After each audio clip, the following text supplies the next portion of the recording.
Hi guys, welcome back to another video here today. Before we get started, drop us a like, a comment and subscribe. That'd be fantastic. Today's video, I'm going to go through my predictions from last week, see how close I was. Didn't give a score on a couple, so I'll do better this week to just do a score as well, and look back at maybe some of the games, how they went. And at the end of the video, I'll do a prediction for this weekend with some scores. I'll keep it pretty clean, nice and easy, not too long at the end, and we'll review them again next week. So I'll start with the Crystal Palace Tottenham game. So I had this down as a Tottenham win. I didn't give a score, but that was before Tanganga decided to get himself sent off. Now, the score ended up 3-0 to Crystal Palace. Look, they were really brilliant. They were fantastic. They had all the ball. I know, again, there was a red card, but they had all the ball. They looked more dangerous in the attack. Edouard, however you want to say it, from Celtic. What a snip 12 million was. I wanted him to come to Leeds, but £12 million, 2 goals return on the first game of the season. Not first game, his first game of the season. And it was just fantastic. Harry Kane looked isolated, didn't look very good. The whole game was just, strange, very strange. But Crystal Palace showing a fair bit there. So I thought Crystal Palace might be in some trouble this year. Didn't think they'd go down, but I thought they might be in that sort of relegation battle. But maybe I was wrong. Maybe they've got a bit more there. Maybe Vieira's got them playing a bit more attacking football. Zaha looks a menace as usual. Really interesting game. 3-0, big score, some good goals in there. So big 3 points for Crystal Palace there against Tottenham. Next up, we had Watford versus Wolves. I had this ending at 1-0. Ended up being 2-0 in the end. Bit of a diabolical own goal, a bit of a big mistake at the back, but overall, Wolves looked the better side. They've looked pretty good this year, Wolves, and I think they're starting to hit their stride. If they can score some goals like they did on the weekend, they'll be a difficult team to play against. We've got them coming up in a few weeks, so we'll see how that goes. But look, overall, look comfortable for Wolves. Watford look like they're probably going to be struggling to stay in the league this year alongside Norwich. They play each other this week, so that will be a really good, interesting match this weekend. But I'll give my predictions to that later on. But Wolves too good, and an easy 2-0 win in the end. Next up, we had Brentford versus Brighton. Now, I actually said 1-0. If you go back on the video, I said 1-0 at first, but I changed it to 2-1. The score ended up being 1-0 to Brighton. A last-minute goal from Trossard sealed the deal. Good strike.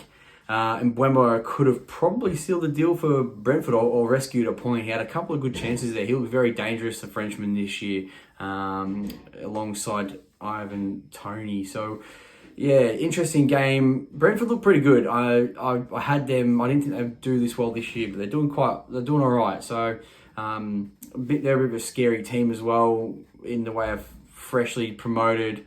They're going to have lots of energy and lots of high press and lots of confidence. So we know Brighton's a good side. So 1-0 in the end was probably. It probably could have been a draw. I think it probably deserved to be a draw, that game. But hey, Brighton stole it from in the last minutes, and that's the difference between staying in the Premier League and not staying in the Premier League sometimes. So it shows the established Premier League side against the newly promoted that sometimes that's how you get over the line. Arsenal versus Norwich. Very, very interesting game. Arsenal, the fact that they only won 1-0, I had Arsenal winning. I didn't put a score, but the fact that they only won 1-0 says a fair bit about them, seeing as they had 30 shots and they peppered Norwich for most of the game. I don't know what's going on at Arsenal. They just can't seem to find their feet. It's like a curse, or it's like the club's just not meant to do well no matter what happens there. Mikel Arteta is not really, he came along with a lot of expectation, hasn't really provided anything or lived up to the hype, I guess. A lot of hype for a new manager. Everyone thought he might be the second coming of Pep, but they got the 3 points in the end, got off the board, finally scored a goal with an Aubameyang goal. It was a bit dubious. A bit offside, but there was a lot of arguing from the Norwich players. I think Norwich will leak a lot of goals this year, and the fact that Arsenal only scored one shows there is definite problems there. But we'll see what happens this weekend. Manchester United versus Newcastle, the return of Ronaldo.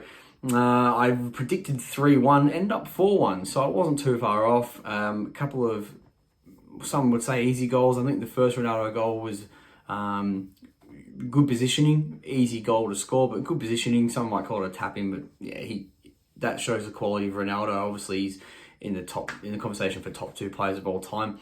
His second goal was probably a goalkeeper mistake. I think goalkeeper could have done a lot better for those goals, but it is what it is. You know, Ronaldo's inevitable. I think he's just going to score no matter what. He's just that good. And then a Bruno Fernandes strike, which was top draw. He's quite clearly, you know, he's in that conversation. Is he better than De Bruyne? Maybe I'll do a video talking about that sometime, but is he better than De Bruyne? And I'd say right now on form, I'd say he is. I think he's, I hate to say it because, you know, being a Leeds supporter, but he's phenomenal. The pass against Young Boys last night as well, this morning, for me, phenomenal. It annoys me that he plays for United, but he is a different level. And then the Jay Lings goal at the end, it was nice to see Jay Lings getting a goal and getting that confidence back after he went through a bit of turmoil. He's enjoying his football again. So we've got Newcastle this week. I'll do a video later on about that prediction and my thoughts on that game anyway, and how big it is for Leeds. But Newcastle looked okay at times. They got the equaliser, but you know, when you got Ronaldo playing for you, there's a good chance you're going to score a lot of goals. And in the end, yeah, 4-1. West Ham versus Southampton. Now, I had this as a West Ham win. I didn't think Southampton were going to be as good as they have been this year. So it's interesting. End up 0-0. Mikel Antonio red card in the dying embers of the game. But both teams look really good. Southampton look really good on the counter. West Ham always look pretty good these days. They've got some really good attacking players like Antonio. Souček's a big lad in the middle that he's difficult to deal with. They've all around got some really, really good players. So 0-0 probably a fair scoreline. Maybe 1-1. Probably both deserve to score in the end. But you know, it is what it is, and they're both going to look like decent teams this year. I'm hoping Southampton sort of drop off a bit. I was hoping they're going to be below Leeds, but the way Leeds are playing and some of the teams that are sort of in and around us, it's looking kind of dodgy for us at the moment. So yeah, 0-0 there. Interesting result. I thought that might have been a 2-0, 3-0 West Ham win, but no, in the end, Southampton is showing what they can do. We'll see if they can keep that up for the whole season. Leicester versus Man City. Now, this was a game that I thought everyone wanted to tune into, and I think everyone did tune into. However, end up 1-0 to Manchester City. Boring game. Not much happened. Leicester had a goal denied by VAR again. Look, it is offside, but it's one of those ones that you think, oh, it's a blade of grass in it.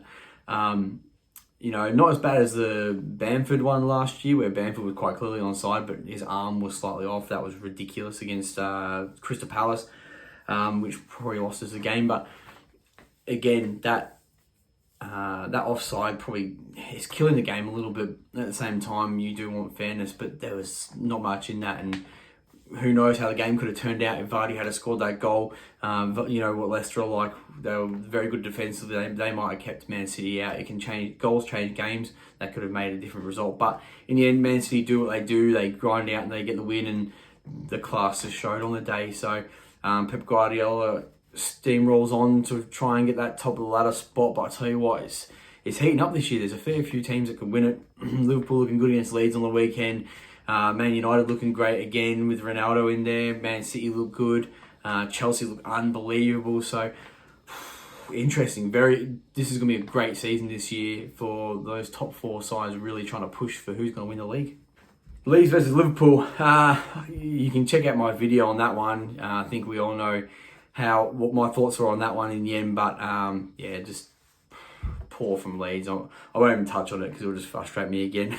Burnley versus Everton. That ended up 3-1. I had it as a 2-0 prediction for Everton, but same goal difference scoreline, but Burnley getting a goal in the end there. I was getting the first goal of the game through Ben Mee on his 200th appearance, I believe it was. But Everton too good. DeAndre Gray proven again that 1.5 million, what a steal that is. He scored, 3-4 goals so far. He scored two against Leeds. No, yeah, 1 against Leeds. But looked unreal. Just creating chances, just dangerous, very dangerous player. So Everton's got a new squad. It's about time they start doing something and start pushing for that sort of Europa League, Champions League spot, because they've been vying for it and spending money for quite some time, just not quite getting there. But something's different about this year. Calvert-Lewin looking good again. Richarlison up to his old tricks, and with DeAndre Gray, this could be an interesting year for them. Rafa Benitez at the helm. He looks like he got them sort of playing quite good football. Defensively looking okay. Probably could have done better on the corner. Usually he's quite good from set pieces. He gets his team set up. His team set up quite good from set pieces. But when you got Tarkowski and Ben Mee, there's a good chance that the header's going to go in. And you've got Barnes and Wood as well. It's just lumps all over the field. So yeah, Everton steamroll on, and yeah, they're looking very good so far.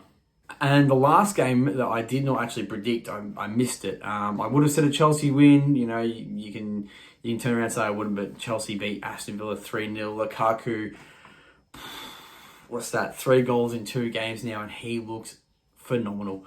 That one where the first goal he cuts back, has the defender on toast, sliding all over the joint, and then finishes. And then his second strike was just a top draw outside the area hit. What a signing! Like, I don't know why Man United never ever let him go. I know that there was questions about his touch and things like that, but he's a goal scorer. They needed a goal scorer, so I'm surprised he ever left Man United. But yeah, Chelsea are gonna be hard to beat this year, and they probably could have got the result against Liverpool, and they would probably be top of the ladder and looking very, very strong at the moment.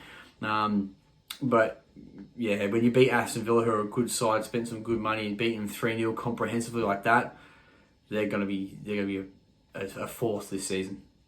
That wraps up my games and predictions from last week. You can watch that video if you'd like and see what I was predicting. But yeah, I guess we'll move on to this week's predictions. I'll read it off my little piece of paper I've got here. So we've got Newcastle versus Leeds at St James's Park. You can watch my video that I'm going to have out on Friday for that one, Friday night. Yeah, big game for Leeds, and I'll share my thoughts on that a little bit later. Wolves versus Brentford at Molineux. I've got that down as a 1-1. I think Brentford are playing with confidence at the moment. Wolves are also playing very well, just not scoring heaps of goals. They got 2 on the weekend, but not getting heaps. So I think that one will end up as a 1-1 draw, sharing the points. Norwich versus Watford at Carrow Road. I've put that down as a 2-1 win to Watford. Now, this is the battle of the relegation teams, and I think Watford look a little bit better than Norwich at the moment, so I got it down as a 2-1, but that could easily end up 1-1 or 0-0 or something ridiculous like that. But I think Watford is probably a little bit too good with Ismail Assar, who's just scoring goals for fun. Who can just score goals for fun, sorry. So yeah, that's my prediction on that one. Burnley versus Arsenal at Turf Moor. I think they'll end up 1-0. Burnley will sit back. They'll be painful, get like they were for us. But Arsenal have too much quality and probably nick a goal again like they did against Norwich on the weekend. But that could easily end up 0-0 as well. It's one of those games where I wouldn't put my money on it. I'll tell you that much. That could go anywhere. Man City, Southampton. I'd put my money on this. I think Man City will win 2-0 at the Etihad, if not more. But I'll say 2-0 because Southampton are playing pretty well at the moment. So I'll keep it low. I don't think they'll get pumped 4 or 5-0. But famous last words. Knowing Man City, they'll have a masterclass as usual and just be firing on all cylinders. Liverpool versus Palace at Anfield. I've got that as 2-1. Palace playing decent. Liverpool playing decent. I think Palace will score a goal. I think Odegaard's looking pretty good, so I'll put my money on him scoring. And I think Mo Salah will get 2, and he will cause havoc on that back line. Mane had a host of chances against Leeds. Put one away, but probably could have had 3 or 4. So Mane needs to find his shooting boots. We know he's a bit wasteful at times, and he's quality, but yeah, we'll see how he goes with that. Also, I saw the FIFA 22 rating for Salah. How is he the same rating as Heung-min Son? I know Heung-min Son's a great player, but Mo Salah, he's been downgraded to an 89 from a 90. That baffles me. He's probably equally as good as Harry Kane, if not better. So, yeah, that rating baffles me. Maybe I could do a video on the FIFA ratings, but no, probably not. I want to keep this channel about Leeds and EPL, real life, not FIFA. We know what FIFA's like, those ratings, some are ridiculous. Next, we've got Villa versus Everton at Villa Park. I think Villa will beat Everton 2-1. I know Everton's been playing well, but Villa look really good this season. I think at home they will get the job done. I think Calvert-Lewin will score for Everton. I think Buendia will get one, and the other one I'm not too sure for Aston Villa, but Buendia will get one. If he plays, don't know. I don't do a lot of research into who's playing and who's not, especially not middle of the week. Brighton versus Leicester. I've got that one down as a 2-1 to Leicester. That's at the Fulmer Stadium. I think Brighton's looking pretty good, but I think Leicester will win 2-1, maybe 2-0 if Brighton don't score. There's a good chance Brighton won't score, but I've got it 2-1. We'll see. See if Trossard gets another goal, but Jamie Vardy with 2. That's my prediction. West Ham Man United. Now, I've got that at the London Stadium ending 2-0. I think West Ham's fantastic, although without Antonio, it could be difficult, but I've got that 2-2. I've got a feeling they're going to be really defensively structured. They're going to be really difficult to break down for United. And look, Ronaldo's probably going to score. He just keeps scoring. Even when the shots at the keeper's legs, it just keeps going in. So that's just Ronaldo. He's just a cheat code at this stage. I've got that 2-2. And the last game, the London derby, they hate each other. Tottenham versus Chelsea. I've got that as a Chelsea 2-1 win. I think Tottenham haven't looked super great. Got beat by Palace with 10 men, but Chelsea's unreal. So I'd be very surprised if Chelsea doesn't win. I think Lukaku will get 1, if not 2. Maybe I'll go Lukaku with 1, and I'll go with Hudson-Odoi getting the other one just because I feel like it. And for Tottenham, Harry Kane will score. He's due for a goal, so Harry Kane will score that last one. Thanks for sticking around. See how I go on this weekend for my predictions, and if you can bear with me for my video on Friday, my Leeds versus Newcastle preview at St James's Park. I'll let you know my thoughts and what Leeds need to do. Thank you very much, and peace.